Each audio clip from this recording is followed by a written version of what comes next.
মাস্টরের লগে আমার বহু দিনের বহু হিসাব আমি একেবারে শেষ করে দিতে চাই। জি চেয়ারম্যান সাহেব।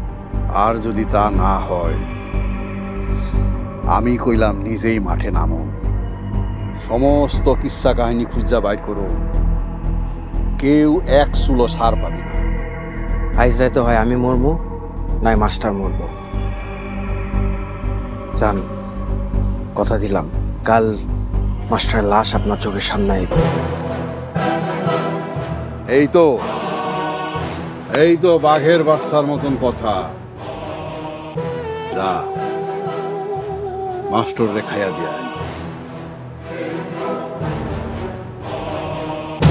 আপনাকে নবনির্বাচিত চেয়ারম্যান মরণের দরজা থেকে ফিরে আইছে, আপনারা কই গিয়া তার খাতির যত্ন করবেন তা না করে আইছেন আমার বাড়িতে। আচ্ছা, আমি তো এখন এই এলাকার চেয়ারম্যানও না মেম্বারও না। এই তো পরিস্থিতি অনুযায়ী আপনি বুদ্ধি খাটায় কথা বলেন, এটা খুব ভালো, কিন্তু এবার বুঝে নেন আর কোনো উপায় নাই। কি করতে আইছেন সোজা সাপটা কথা বলেন।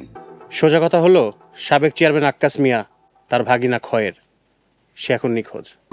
কি জ্বালা কন্ত দেখি, এলাকার মধ্যে কেউ চুরি করব, কেউ ডাকাতি করব, কেউ গুম হইব, আর আয়া জিজ্ঞেস করবেন সরাসরি আমারে।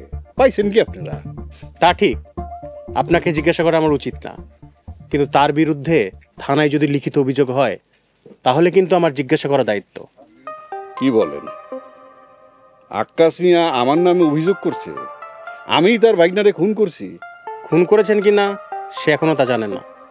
তিনি থানায় অভিযোগ করেছে তার ভাগিনা খয়ের নিখোঁজ এবং আপনি তার সাথে জড়িত। গ্রামে মাস্টার ঢুকতে না ঢুকতেই আক্কাস মিয়ার ভাগিনা গুম, এই সহজ বিষয়টা আপনারা বুঝেন না। আপনারা কি এর পুলিশ কন্ত দেহি? শোনেন অফিসার, মাস্টরের লগে দ্বন্দ্ব ছিল আক্কাস মিয়ার। মাস্টর জিতনের পর এই আক্কাস মিয়ার ভাগিনাই গুলি করে মাস্টরের মরণের দরজায় পাঠাইছে। আর কেমনে কুমু আপনারা বলেন? বাকিটা আপনি বুঝ জ্বালন আর খুঁজ জ্বালন। তা না হয় বুঝলাম, কিন্তু গুলতি আর বিজলি? গুলতি আর বিজলি কি হয়েছে? ওরাও নিখোঁজ।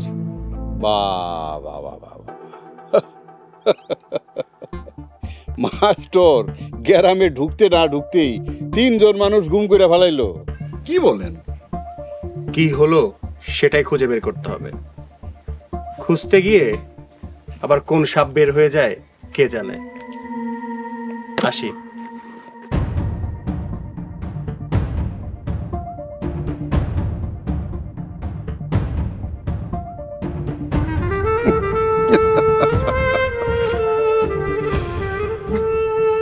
এত সহজ?